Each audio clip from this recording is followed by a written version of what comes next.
Magandang araw sa inyong lahat, mga giliw naming tagapakinig. Muli po mga kaibigan, narito na po ang pagpapatuloy at ikatlong yugto ng lihim kasaysayan na ipinadala ni Rona dito sa ating dulang Love and Memories.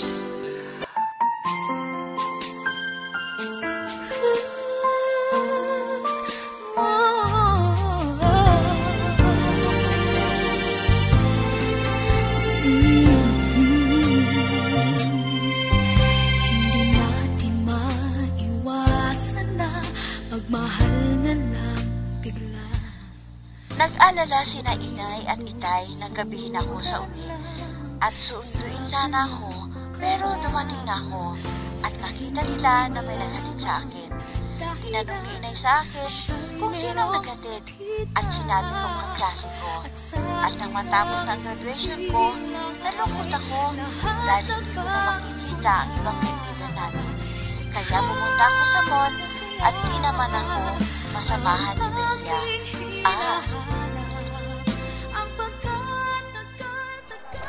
Wow! Ang daming paninda na bumaba ang presyo. Libutin ko nga ang mall. Baka may makita akong mabibili ko.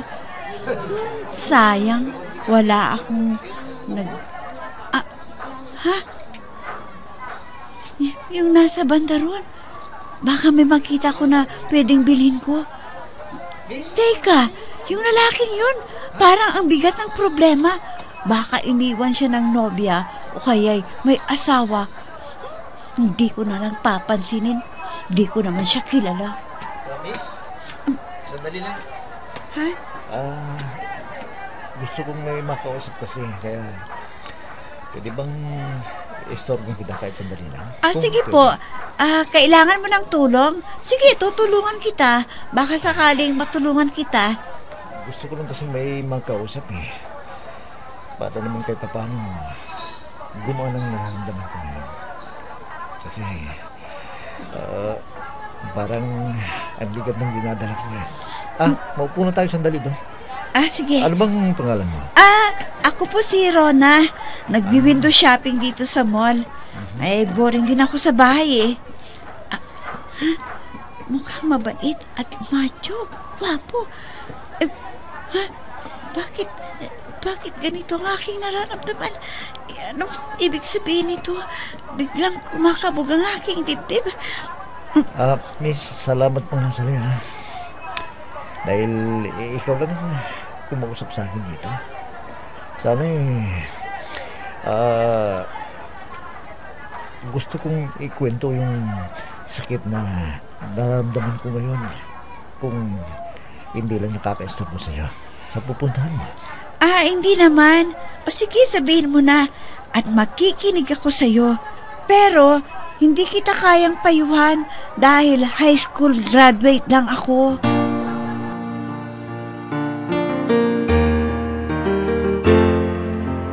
I'm so blessed I have you, 'cause you gave the world to me. You're my inspiration, the perfect one in my life forever. You make my life complete. Bakit ngayon ka lang, Rona? Gumala ba kayo ni Belia sa bayan? Opo, inay. Pumunta kami sa mall. At may nakasalubong kami kaklase namin noong elementarya. Nagkwentuhan kami. Gusto niya sa hapon na kami uwi. Pero alam ko na hinihintay niyo po ako. Kaya nandito na ako. Oo, adak. Pero kung nabasyal kayo, ay walang problema. Dahil bakasyon pa. Kung mag-aaral na kayo sa kolehiyo, ay di na ninyo maharap yan. Tama po kayo, inay. Sana payagan niyo akong muli na mamasyal habang bakasyon. Pwede ba, inay? Oo naman, Roda. Basta kasama mo ang iyong kaibigan, ay payag ako. Huwag kang sumama sa di mo kilala. Baka mapahamak ka pa. Huwag kayong mag-alala, inay. Mag-iingat po ako dahil delikado po ang panahon ngayon. Maraming manloloko, lalo na sa mga dalaga. Tama ka, anak. Kung may makipagkilala sa'yo, ay huwag kang magtiwala agad. Huwag kang mahulog ang loob mo ay may asawa na pala. O kaya, yung gustong magbilang ng nobya. Sa bagay, maraming ganyan na lalaki, inay. Pero pangako po, gusto kong matupad ang pag-aaral ko, makatapos ako sa kolehiyo para makahanap ng disenteng trabaho at nang makatulong din ako sa inyo.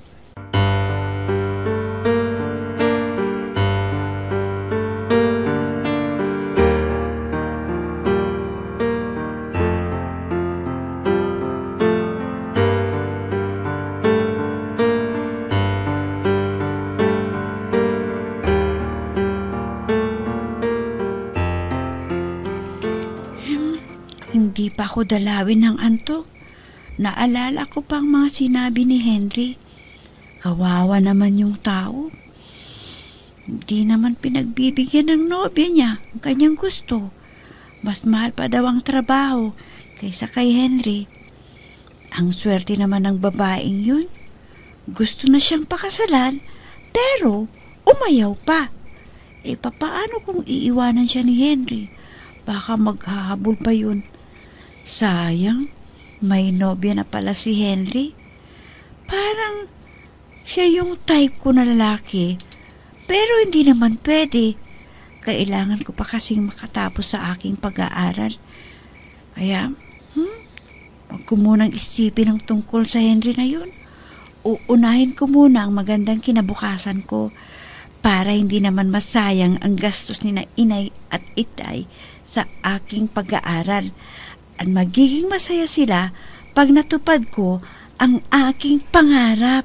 I'll be with you for the rest of my life.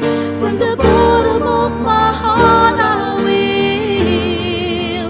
I'll always be with you.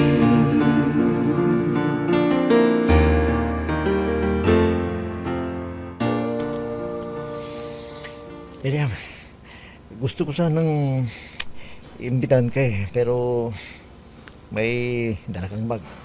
Saan ka ba pupunta? Hindi mo man lang sinabi sa akin. O, bakit pa? Hindi naman pwede na isama kita dahil di ka naman guro. Ano? Talaga bang wala na akong silbi sa'yo? Kahit may pupuntahan ka, hindi ka man lang magpapaalam sa akin? Hindi na kailangan na sabihan pa kita. Kaya huwag ka nang magreklamo dahil hindi mo naman ako pwedeng pigilan. Dahil magsiseminar kami ng mga guro. Dahil importante ito kesa sa'yo. Ha? Hindi na pala ako mahalaga sa'yo.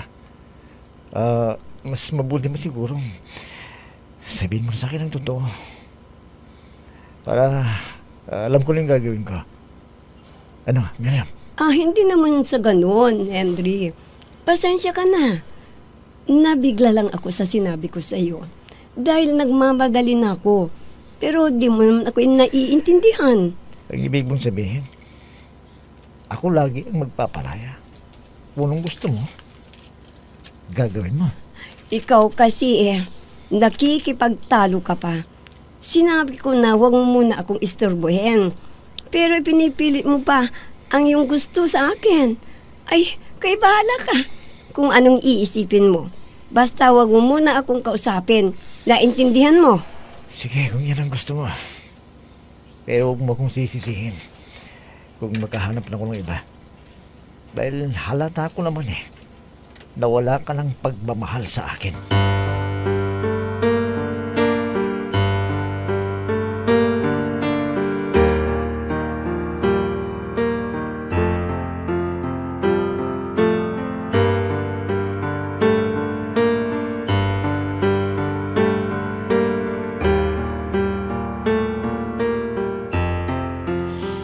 Alam mo ba, friend, may nakilala akong lalaki sa mall.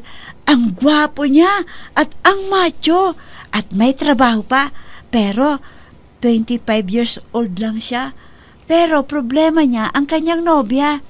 Anong nangyari? Nakipagkaibigan sa'yo? Naku, friend, mag-ingat ka ha. Hindi mo pa masyadong kilala. Kaya huwag kang masyadong magtiwala agad. Hindi naman, kasi mukhang respetadong tao. Kaya lang malungkot siya dahil nanlalamig na daw sa kanya ang kanyang nobya. Ano? Huwag kang maniwala kaagad, friend, sa mga sinasabi niya. Baka gawin ka lang niyang panakibutas eh. Hindi naman. Basta kinausap ako para may panghingian siya ng masama ng loob dahil sa pagbaliwala sa kanyang nobya. Friend, baka mabaling sa'yo ang kanyang pagtingin. Tapos, babalik ang nobya niya. Naku, ikaw din ang masasaktan. Hindi naman sigurado na break na sila ng kanyang nobya eh. Basta, busy pa daw ang kanyang nobya. Basta, friend, huwag kang mai-inlove sa kanya dahil may nobya siya. Ang dapat na pag-aksayahan mo ng panahon mo ay ang pag-aaral mo at hindi ang pagtulong mo sa lalaking yon na ginagamit ka lang para hindi niya maramdaman ang kalungkutan.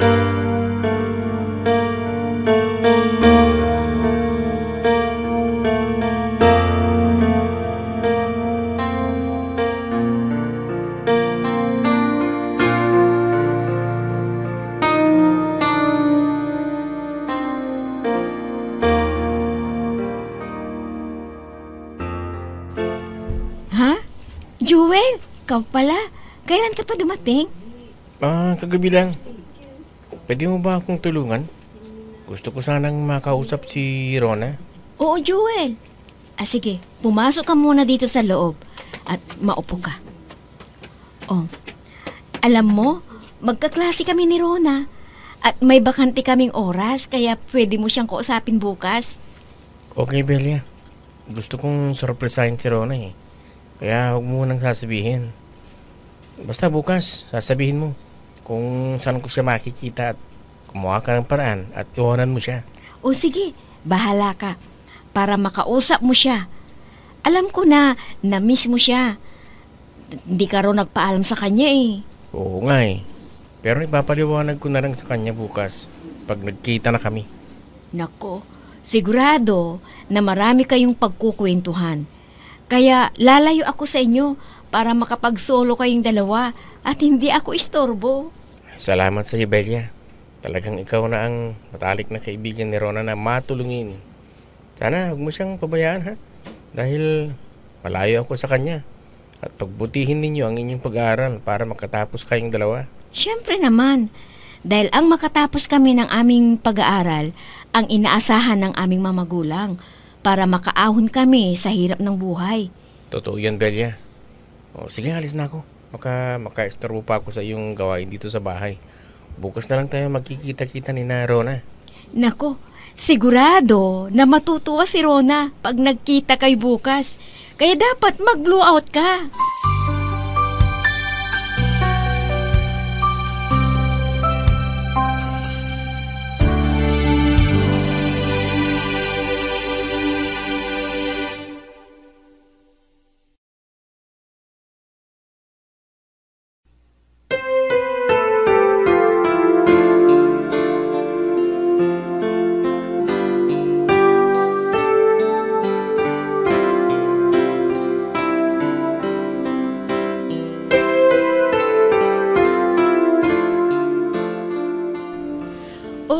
Kumusta na ang relasyon niyong dalawa ng nobya mo?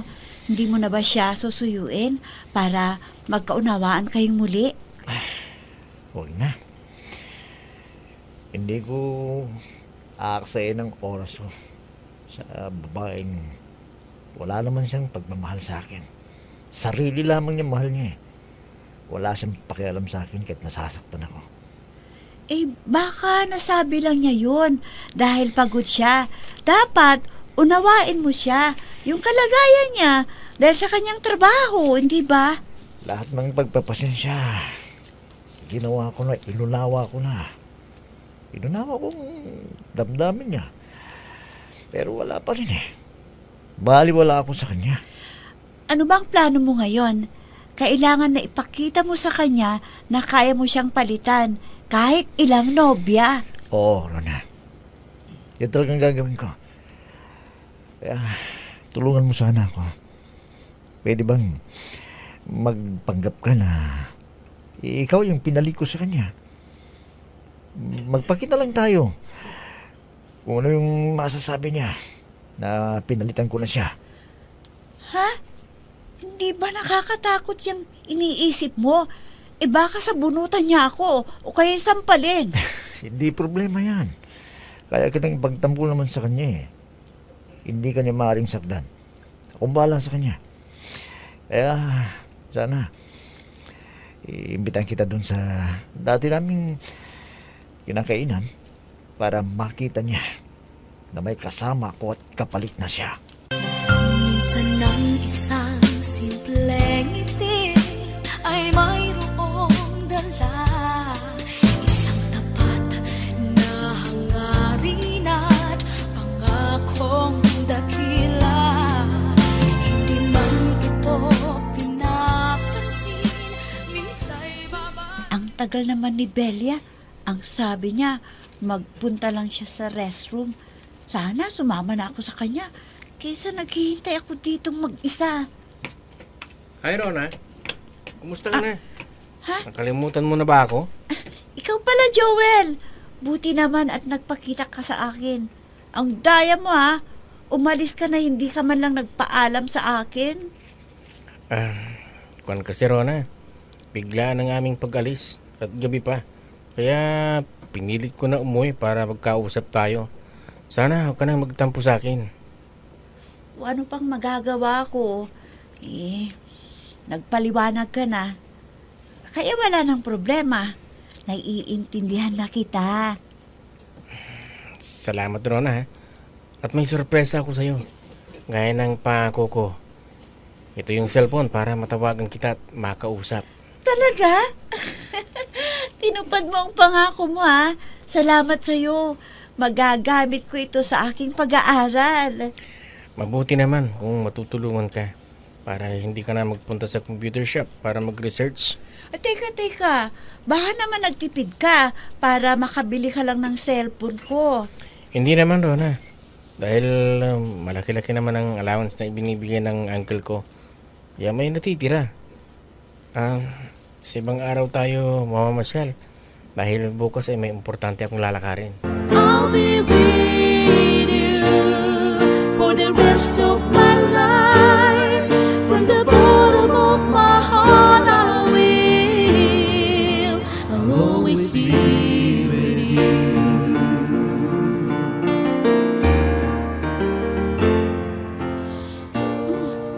Magandang restaurant na to, ah.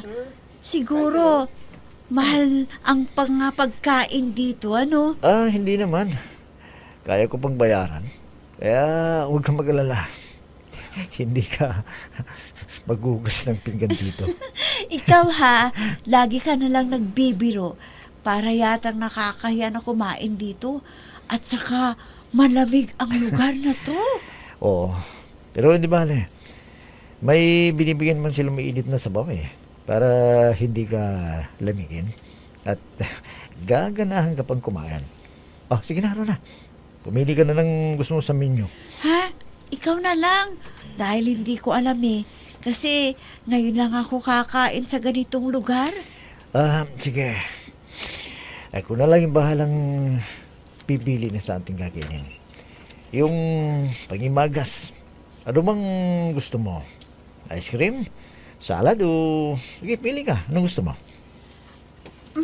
Para sa akin, ice cream na lang. Kasi Sige. ang init-init ng panahon. Sige, Ikaw, anong gusto mo? Bahala ka nang mag-order. Nakakaya naman sa'yo, Henry. Dinala mo ako sa mamahaling restaurant. Sige na, mag-order ka na. Bahala ka na. Kaya pala, hindi mo na ako dinadalaw sa bahay. Dahil ba sa malanding babae na ito? Ha? Miriam?